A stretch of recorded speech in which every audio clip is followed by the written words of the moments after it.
Sumali sa ating live stream, i-follow lang ang ating Facebook page at para sa mas marami pang guide, i-search lang ang Master the Basics at ang hero na gusto nyo. Na-buff tapos na-nerf, pero pasok pa rin ba sa meta si Terizla? Sa video na to pag-uusapan natin lahat ng nabago sa kanya, pati rin kung papasok pa siya sa meta. Kasama na rin dito lahat ng tama at maling desisyon na ginawa ko. Okay, let's go!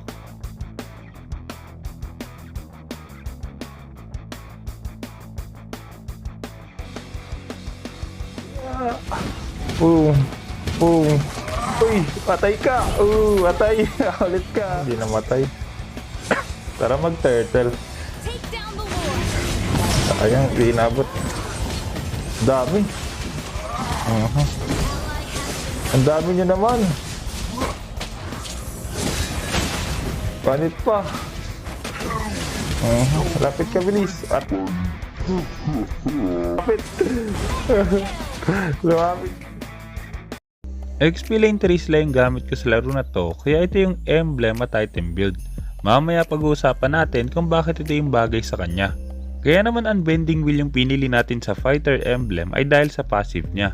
Tuwing lumiliit yung HP ni Terizla, nagkakaroon siya ng mataas na damage reduction or mas kumukunat siya. Kaya kapag sinamahan natin yun ng Unbending Wheel, mas kukunat na siya tapos lalaki pa yung damage. Pero ito rin yung isa sa mga na-nerf kay Terizla. Kung dati, every 2% ng HP na nababawas kay Terizla, nagkakaroon siya ng 1% na damage reduction. Ngayon, kailangan 2.5% ng HP na yung nawala bago magkaroon ng 1% na damage reduction. Maliban doon, dati umaabot yun ng hanggang 35% damage reduction, ngayon hanggang 30% na lang. Pero malaking tulong pa rin yun kay Terizla para mas tumagal sa teamfight. At dahil nga naka-unbending wheel pa tayo, kaya makikita nyo yung damage natin kahit sa early game. So, ito pala si Esme.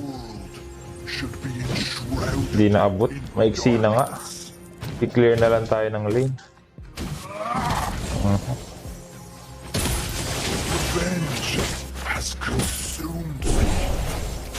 Nasaktan pa rin siya.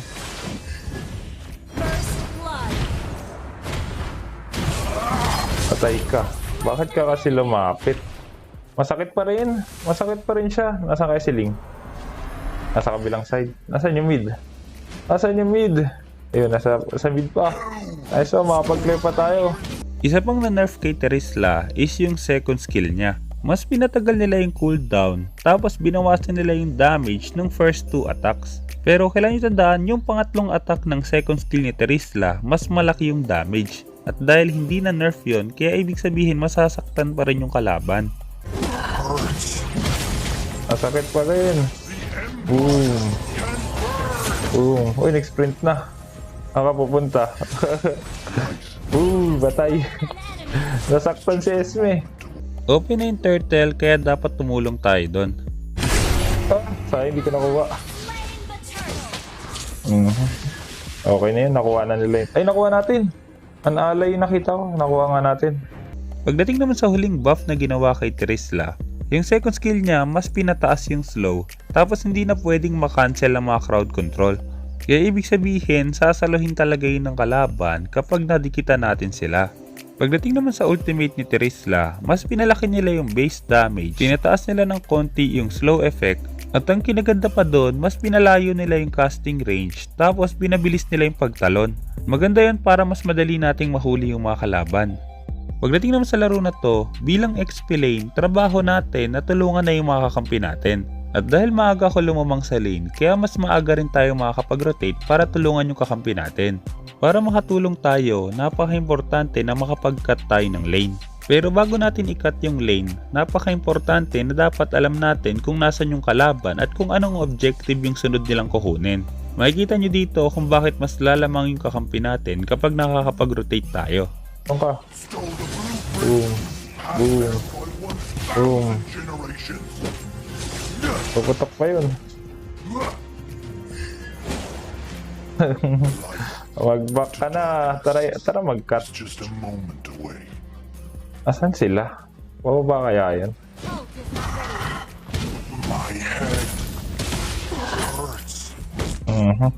Siling. Yung mid natin. Ay, Who stole the blueprints? isang wave pa. Sa turtle tayo. Request backup. Kaso tingin ko pupunta dito yung kasi magka-ano siya. Mag-blue siya. Request Pag back. tayo mag-cut, Should be enshrouded. mag-blue yun, mag-blue. Tayo mag-cut.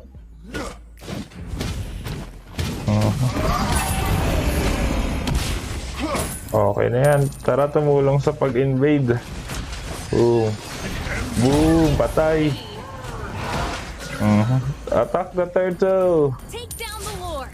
Kung napansin nyo, dahil nakapag-cut tayo ng lane, kaya naka-backup tayo sa kampi natin. Naagawan na ng blue buff yung Ling, tapos open pa yung turtle, kaya pwede nang kunin yon. Hindi pa sinimulan agad ng Balmond yung turtle, kaya kailangan bumalik muna ako sa lane para hindi makabawi yung Esme.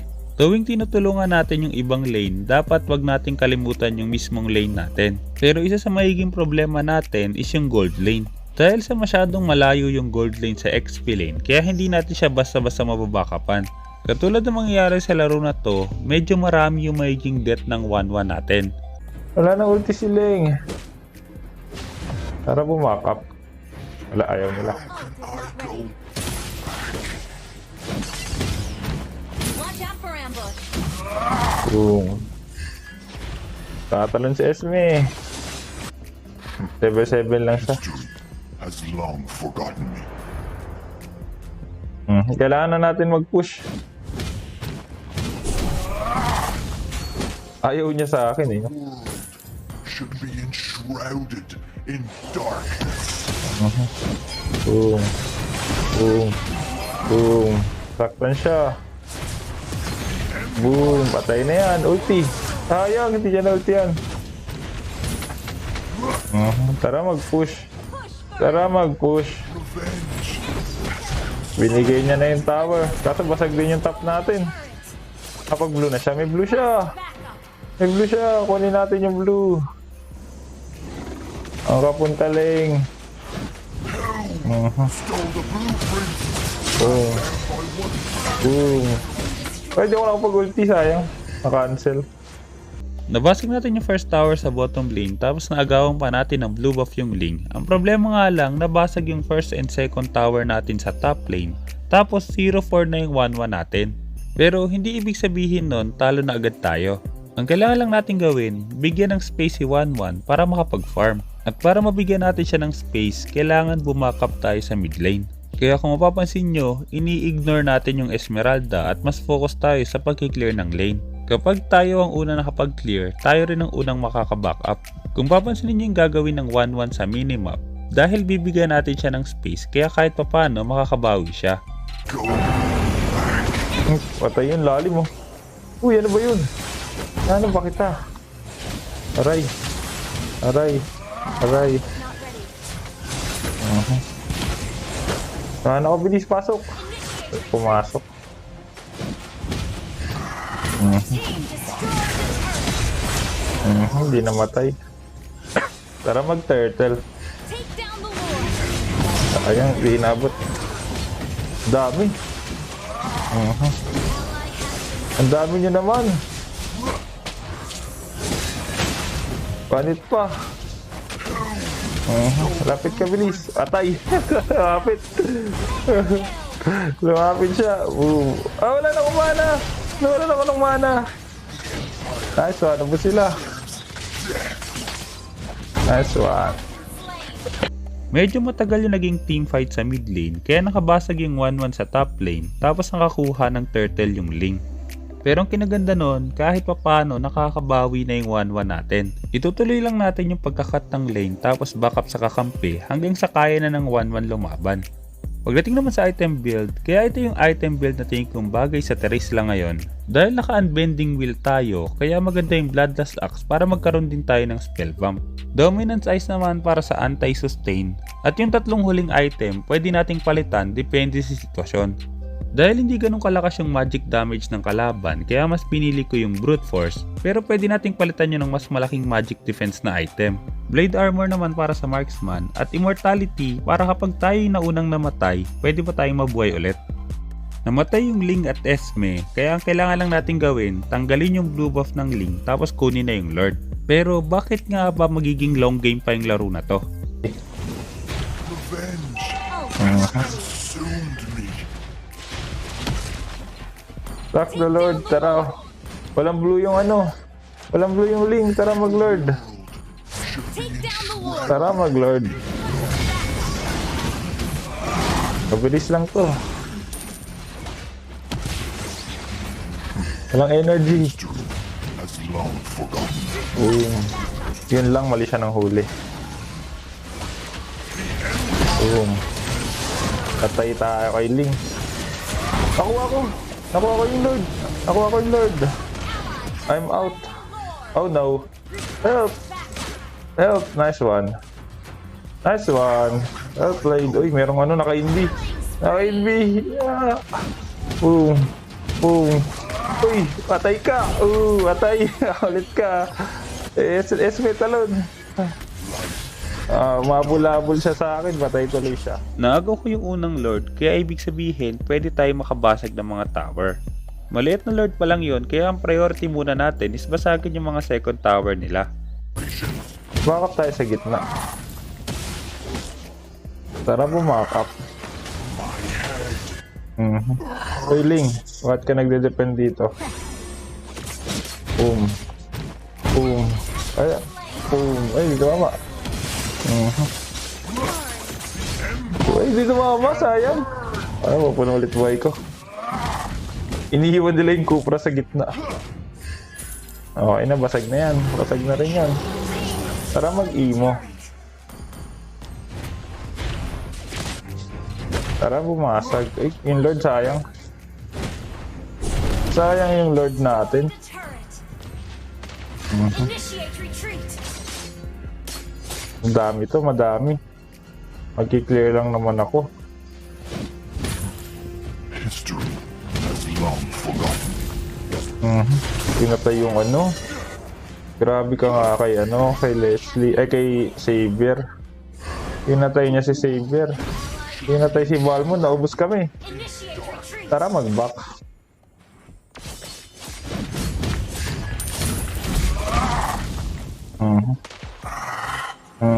Uy, grabe kayo. Boom.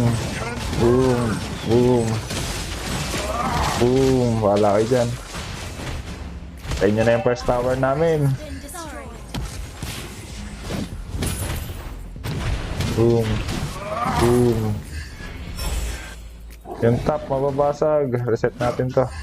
Pakunin ni Leng. Boom. Mali siya ng ano. Boom. Down by 1,000 Ulti! generations. Ulti! Ulti! Ulti! Ulti ah! Boom! Combo! Patay! Isa pa! Boom! Nice one! Request backup. Namatay yung Ling at Kufra at dahil pa-open na yung Lord, kaya ibig sabihin madali natin makuha yon. Ang problema nga lang, mas palala ng palala yung nangyayari tuwing bumabasag tayo. Kung binabasag yung tower namin.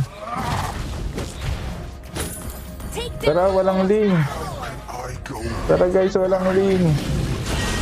Ako na lang, Leslie, wag sila! Request backup. Tanggalin natin yung vision. to darkness. Baka malasit nila. Yung base natin binabasag. Uy! Hindi ko kaya talaga patayin si Esme. Nice! Namatay yung Leslie! Tara mag-push. Malaki na lamang natin. Enshrouded in darkness. Kailangan ko sumama sa kanila guys. Sayang yung Lord natin. Request backup. Xavier galaw!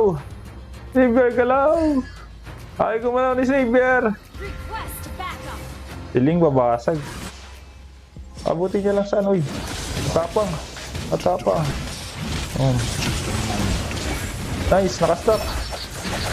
Hindi ko na ulti ang siling. Follow me. Yun lang, nabuhay. May namatay sa likod. May namatay sa likod. Hindi ko kaya. Hindi ko kaya si Esme. Nice. Patayin na natin yan. Kaya. Hindi ko kaya pero kaya namin. Boom. Namatay pa rin ako.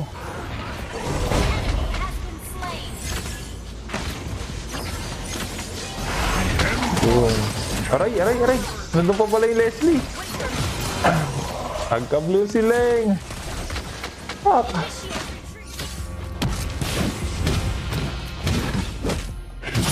Dug. As long Aray. Aray naman. Aray naman. Pumasok sa tower. Boom! Patay! Double kill! Ay, nice one. Nakatak. Dali mo na! Pinatagal mo pa. Nakaka-pre-hit yung MM. Sasaktan yan. Helm stole the blueprints. Passed down by one. Boom! Boom! Boom! Kailangan natin ng Lord. Take down the Lord. Has long forgotten me. 5k points lang basic ng ML.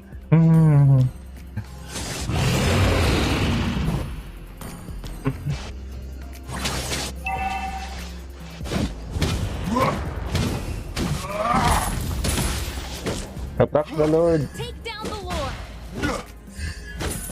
Request backup. Request backup. Hanapin natin si Leng. Leng, nasan ka Leng? Ay, yun si Leng. Si Leng lang pipigilan natin dito, tsaka si Leslie. Boom. Boom. Si Leslie. Kailangan mahuli si Leslie. Nice one. Boom. Boom. Patay na yung Leslie. Slain an enemy. Okay na yun. Push. Push first. Yung Esme, nahirapan sila kay Esme. Hey! Bayaan na natin si Esme. Push, guys. Push. Push, guys. Push. Request backup. Tara mag-push. Basag na to eh.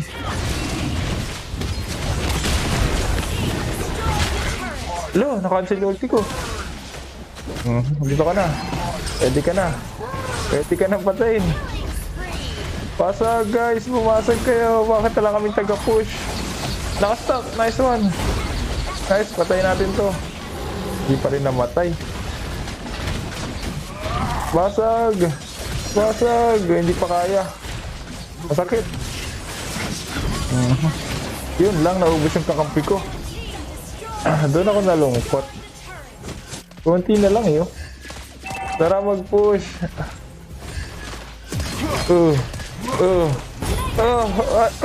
Anit, namatay. Pinisik atakin niya ako. Namatay siya. Kung may natutunan ka sa video na to, huwag mo kalimutan mag-subscribe at kung meron kang guide na gusto ipagawa, i-comment mo lang sa baba, susubong ko man ang guide tungkol doon.